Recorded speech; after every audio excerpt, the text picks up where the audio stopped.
We keep calling it resilience, but most of the time, it's just neglect. We line up for hours because transport systems fail. We accept flooded streets, broken sidewalks, delayed trains.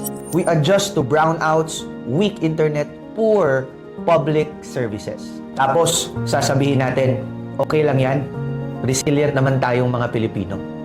But listen, resilience was never meant to be a lifestyle. If people are forced to adapt every single day, that's not strength.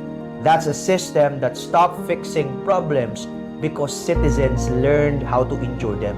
Hindi tayo reklamador dahil napapagod tayo.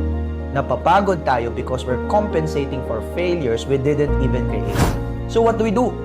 First, stop normalizing inconvenience. Call it for what it is, a service failure. Second, demand standards, not sympathy.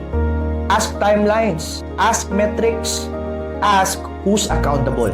Third, reward leaders who fix systems, not those who only talk well.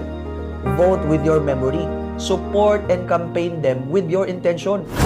Because resilience is for emergencies, but progress comes from pressure.